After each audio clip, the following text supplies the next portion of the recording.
Hey there, folks, coming at you with this week's market wrap and sector watch video.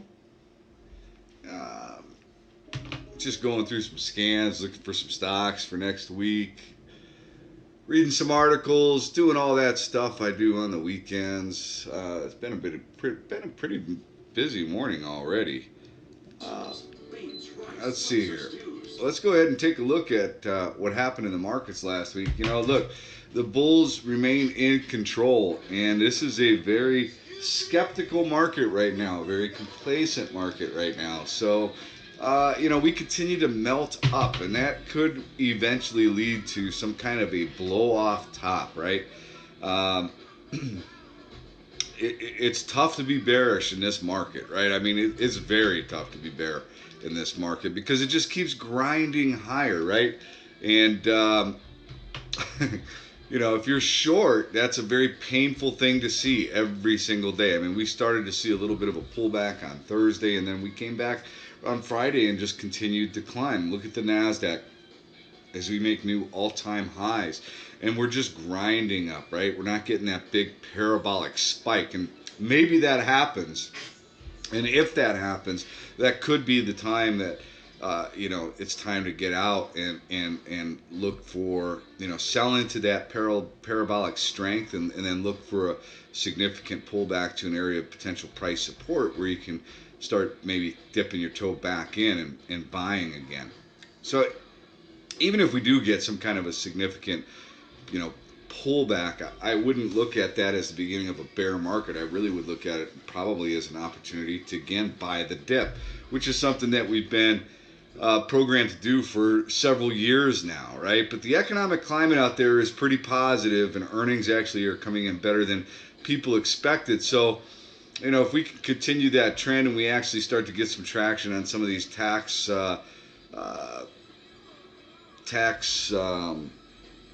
programs that the new administration wants to put into effect, then maybe this continues to keep going. I don't know. All right, so Nasdaq, grinding higher, closed right at the high of the day. We've got the holiday off on Monday. We've got a big retail consumer discretionary week ahead for earnings, and that could be kind of interesting, right? Retail is not really one of my favorite sectors. Consumer discretionary has been holding up fairly well, but let's take a look at what we've got coming up for the economic calendar next week. So we've got some more Fed speak going on next week. All right, we've got a couple of Fed speakers on. Let's see, what do we got? Neil Kashkari on Tuesday. We get PMI manufacturing flash index. That could be interesting. Could be a market mover. We got Patrick Harker speaking, John Williams speaking. We've got mortgage applications that'll be coming out. The Red Book, existing home sales. Jerome Powell speaks, and then we get the FOMC minutes, which could be a market mover. Jobless claims on Thursday. Dennis Lockhart speaking on Thursday, and Bloomberg Consumer Comfort Index, PMI Services Flash, Kansas City Manufacturing, Petroleum Status Report, and then what else do we have? We've got new home sales on Friday, consumer sentiment, and the Baker Hughes rig count. So not a tremendous amount of economic data that could move the markets, but we do have some Fed members speaking that could move the markets. But I think the big focus next week will be retail and consumer discretionary earnings. We'll see. All right, so let's take a look at. So we've already talked about the Nasdaq. Let's go ahead and talk about financials real quick, which have been really strong, right? Just broke out of this big base. Just broke out of that big base. Finally took out 44 bucks. Pierced the upper Bollinger Band. And what are we doing now? We're consolidating. We're working our way back in. Maybe we drift back down and we test this $44 or $43.70, whatever you want to call it, and see if that acts as price support. It was price resistance. Now maybe it acts as price support. So maybe we continue to just consolidate. We could just build out a flag here. Don't necessarily have to come down and test this area of price support. But if we did, you have a pretty clear area of support to maybe get involved with the financials in the FAS. FAZ looking like a bear flag, looking like it wants to go lower. I would be very uncomfortable if I were trying to short financials right now. Let's take a look at gold. Now, gold been consolidating. Look, below the 200-day moving average, but the 200-day is flattened out.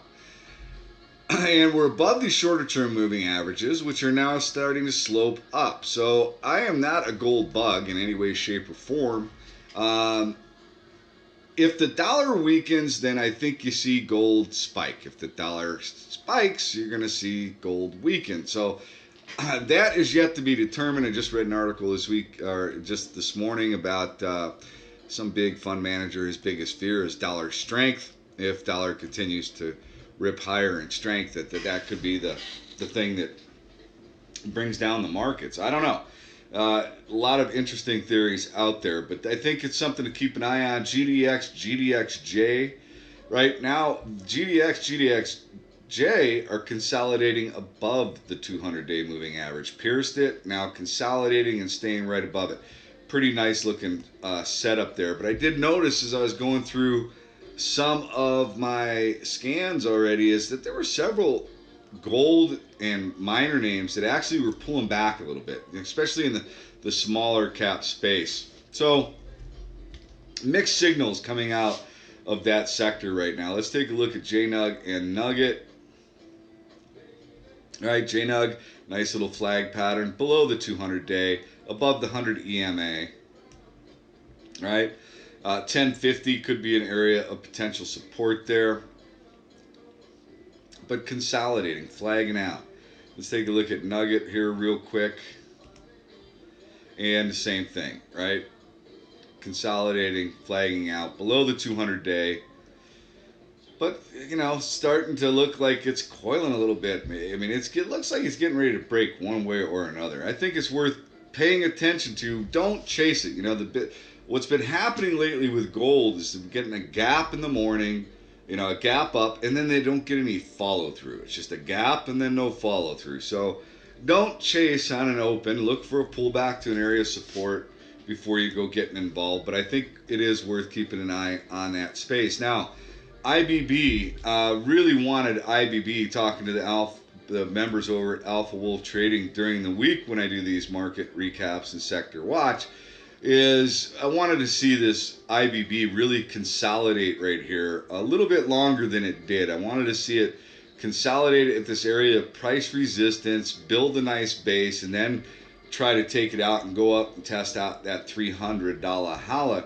Well, we're getting the 300 test, or actually we're coming up to testing 300, and we pierced the upper Bollinger Band, and now we're putting in another flag. So, you know, maybe this time, I mean, it would be really constructive if we were to just consolidate and base out here, build a real nice base before trying to take out 300, which we've tapped several times and have not been able to just break through, right? So pretty big area of support resistance right here at 300. So, you know, maybe we get a nice consolidation, maybe we get a light pullback to this 286 area, see if that then holds as price support, and then boom, we get a break through the 300. We're working off overbought condition in the IBB right now. It's been an impressive move. This is an area that at Alpha Wolf Trading we felt as though could see some rotation into, because it's been a sector that's been beaten up basically for 2 years straight. And you know, if the markets are going to continue to run, I think we need to have the IBB cooperate. So let's see what happens next week. We'll see if we pull back here to 286. We hold the support, a light volume pullback, work off this overbought condition, I think would be a good thing. And we'll see how that plays out next week. But biotechs are still looking pretty darn good. IWM.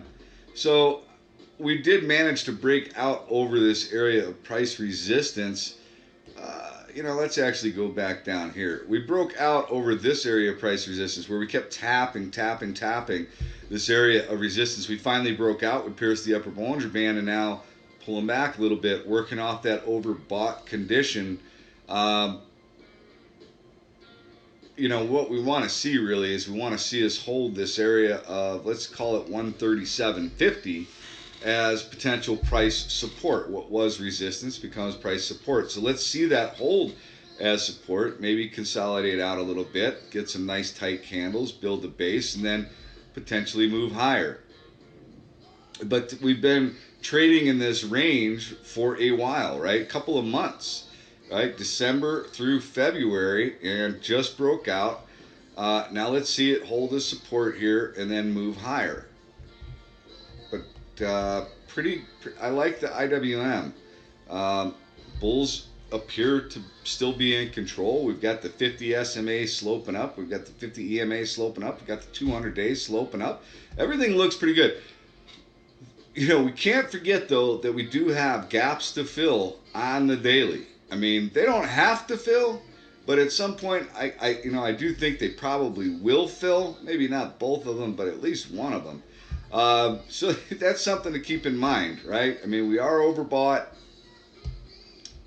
but this was a pretty nice base to break out of, and I really think we're going to look to continue higher, but we'll see.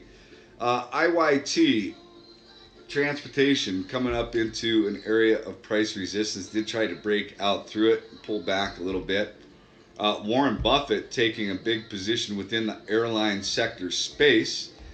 He's not exactly a day trader, right? He's more of a long-term investor, but pretty interesting. And I would like to see, not that the market cares what I'd like to see, but a pullback to 160, 165, let's make 166.50. That'd be pretty nice. Come back to 166.50. You got the 50 SMA there to act as support.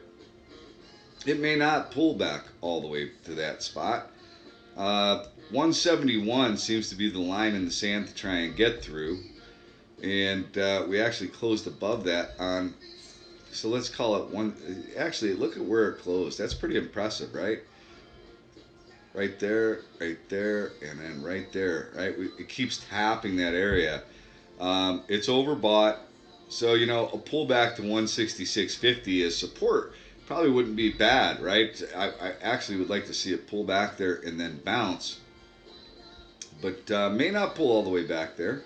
Maybe we just pull back to 168 and change or so, and that holds as an area of support. But IYT still looks very good. Still looks like the bulls are in control there as well.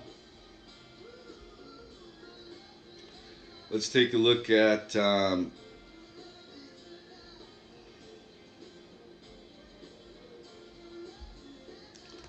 take a look at the SMH, which has been an incredibly strong sector for a long time.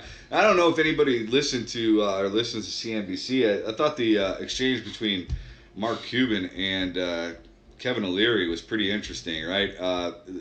You know, Mark Cuban's big fear is that, you know, all of these jobs are going to be replaced by robots and by and you know, maybe that has something to do with why semiconductors have been and continue to be such a strong sector, right? I mean, there's going to, I guess, apparently going to be robots that replace everybody's job.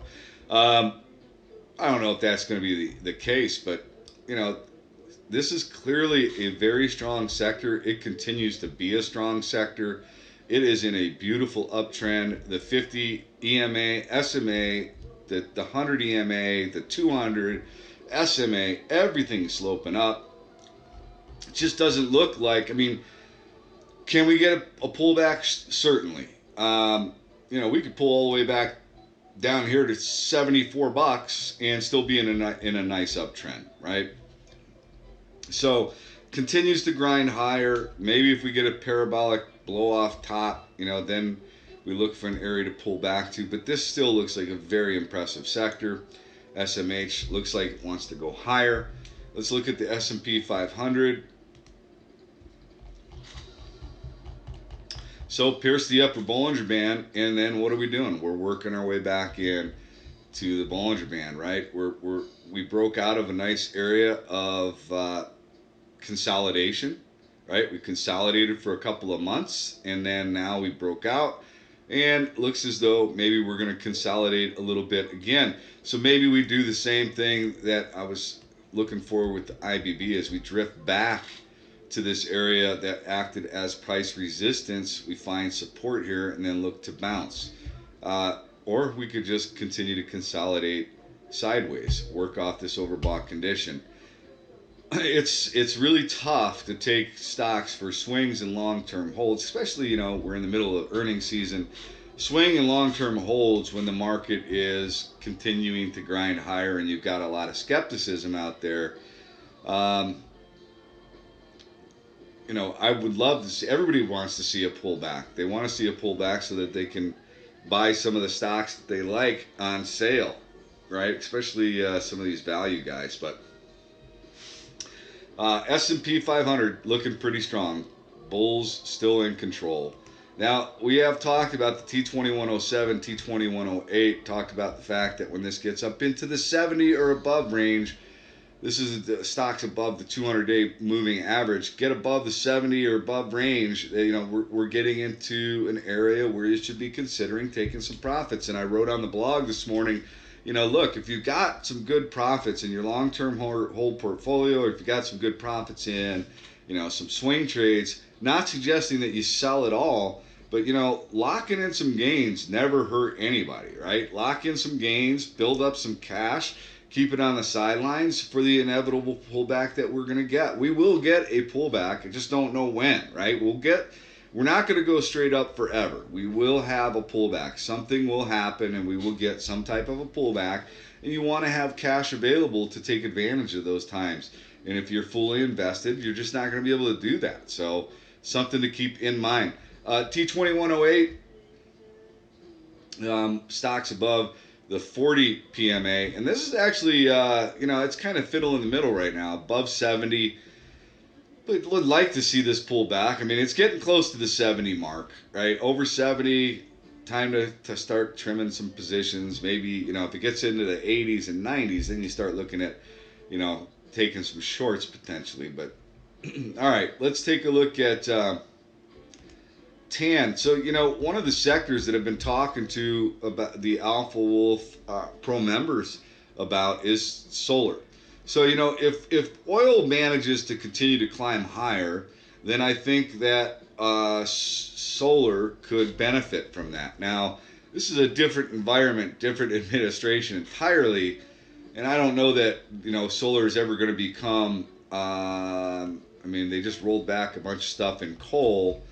EPA stuff in coal. I don't know that solar is ever going to become like a favorite of this administration, but if oil continues to rise, I think maybe solar continues. And look, it just broke over this long-term trend line. Had it's flirting with the 100 EMA.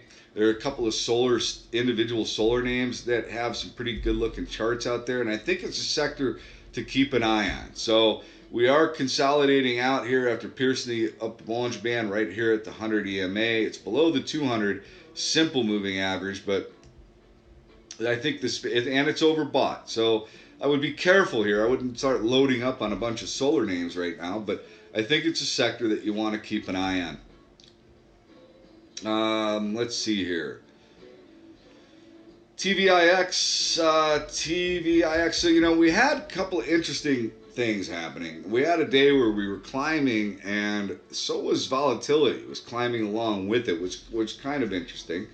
So we've had kind of 3 days up in a row in TVIX. There's a lot of complacency out there. If we do roll over, maybe next week, retail and consumer discretionary numbers come in very disappointing, and we get a pullback. It could be, look, don't chase these on the open. This is another one that has been gapping and that doesn't get the follow through, right? We had a big gap, and then by the end of the day, this closed in the lower portion of the candle. Had a gap, and the end of the day, it closed in the lower portion of the candle. So don't chase the volatility. Look for it. I mean, if some weakness does come in, these could be good scalping opportunities, but you have to be patient and wait for the setup. UVXY is another one. TVIX, UVXY. If we start to see some fear in the marketplace, had a little bit of bounce in the VIX and then actually pulled back. But this could be building out a little flag. We'll see what happens with volatility next week. Aerospace Defense, I don't know if you happen to see the, Trump's speech at Boeing, but, talking about building up our defense like the world has never seen. Doesn't want to use that defense. Hopefully he never has to use that defense, but wants to do a buildup of the defense. And look, I'm telling you, that's probably a good thing for aerospace and defense, right? And what's been happening lately is there were a couple of names that were picked up, acquired on, I think, Thursday or Friday in the aerospace defense name. So maybe we start to get some merger acquisition stuff going on in there. Pierced the upper Bollinger Band, worked its way back in, continues to grind higher. I think that that doesn't mean that Trump can't come out and bash some of these companies that they have to lower their prices, and some of these individual companies take a hit. But this is looking like a very hot sector, and look like it could be a hot sector for some time to come. So there are several names in the space that I like. I've talked about the last couple of weeks. KTOS, and I'm not sure if I did that just for the pro members or if I did this for the ticker TV, but KTOS is one, MRCY is another one, ZIXI on Friday had a nice little pop. That's cybersecurity, but all kinds of interesting looking charts out there within the aerospace defense space. So keep an eye on that one as well. Let's see. Home builders pulling back just a tad. Look, I'd like to see home builders pull back significantly. I'd like them to pull all the way back down here to this area here. Prior to the spring selling season, a couple of names I would like to get in the space, but I want to get them lower. Home builders consolidating. I think we're coming up into a good time of the year for home builders, but we'll see. Rising interest rates seem to be a big concern for that space, but rising interest rates could be the thing that actually get people off their butts to move out of their parents' basement and go buy a house. So something to consider. Hold on one second here. Okay, sorry about that. Had to take that call. Let's see. So home builders, we already finished that up. Building materials sector, look, the infrastructure plays, the steel names,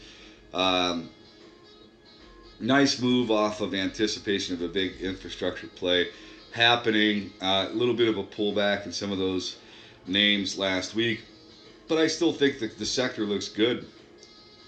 Consolidating a little bit here. Working off the overbought condition. Could pull back to the 50 SMA, but that would be healthy. I still think looking in a nice uptrend here, and we'll see if that can continue. Energy is interesting. There are a lot of energy names that are pulling back, and oil has been kind of really not doing a whole lot. Energy space is not looking all that healthy. It's actually my least favorite space out there right now. Just because it's in a downtrend, and oil really isn't doing a whole lot. There could be some pullback to support opportunities in the space. I have some specific names. Hold on a second. Okay, sorry about that. So as I was saying, energy, my least favorite in this sector out there. Looking like we make pull back and test that 200-day moving average. Maybe we find some support there. But like I said, this space is not looking all that positive to me. Just kind of checking this out here.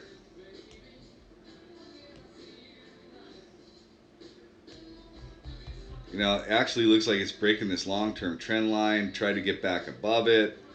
Now breaking back below it. $70 is going to be the real spot for this XLE as potential support. We already talked about financials. Industrials, surprisingly strong, right? But stronger dollar, continued strength in the dollar is going to present, I think, could present problems for the industrials and aerospace defense, actually. So something to keep an eye on, but pretty impressive action within the industrial space as well. Take a look at, okay, that's utilities. Utilities are interesting. Actually broke out over a price, this 49.50, closed right on top of it on Friday. Um, was consolidating right here at the 200 simple moving average. This is, potentially a nice flat top breakout about to happen here on utilities, and that's an interesting deal because the utilities typically a safety play, and utilities don't typically do well in a rising rate environment, but um, actually looks pretty darn good here. The 50 SMA is curling up, and right on top of the 200-day. Utilities could be worth keeping an eye on. Healthcare, just like the IBB, wish this would have consolidated out longer right here at 72 bucks. It's what we talked about over at Alpha Wolf Trading. It didn't happen. It did consolidate for a little bit and then wound up breaking out, piercing the upper Bollinger Band. And here we are consolidating once again back into the Bollinger Band.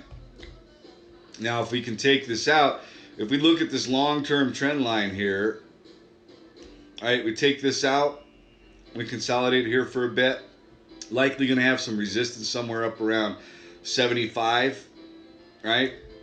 75 and change. Maybe consolidate there, and then come back up and test this long-term trend line, try and get back above it. But healthcare actually pretty impressive. Back over the 200-day moving average. Shorter-term moving average is sloping up. I think that's a good thing. There have been some really beaten up names within that space. I think you're likely going to see some consolidation, some merger and acquisition activity there. I do like healthcare for 2017 as an area, just like the IBB, where we could see some sector rotation after being beaten up for a couple of years in a row here. Let's see what else we've got here. Consumer discretionary. So we talked about that. We're going to be front and center next week. We'll see. We did just break out over an area of price resistance. 85 bucks. Let's call it. Maybe we drift back down. Maybe earnings come in real bad and we break back below and head back down towards the 84 as a potential test, and if we lose that, we come down and test the 200-day somewhere around 81, where we've got some real strong potential price support. XME, materials and mining, consolidating after piercing the upper Bollinger Band, working off the overbought condition. Oil exploration looks just like the XLE, just not a very good looking sector right now out of all of the sectors. XRT retail did manage to break over this trend line, did manage to reclaim some of these moving averages, still messing with the 200-day. We'll see what happens next week after earnings, but not another sector that I'm not all that fond of, but we'll see how it reacts next week. And I think that's it. So for the most part, it comes back to me thinking the bulls are still in control, that we're grinding higher, and if we continue to grind higher, that could lead to FOMO, fear of missing out, and then if we get fear of missing out, we could get some parabolic move in the market, and that actually probably would be the time to really start to look lock in profits and build some cash, right? And that's it. That's my thought. All right, so oil, least favorite, energy, least favorite space, IBB. Retail, we need to keep an eye on that. Consumer discretionary, healthcare, like those. Aerospace defense, looking good. IWM, like the small cap space.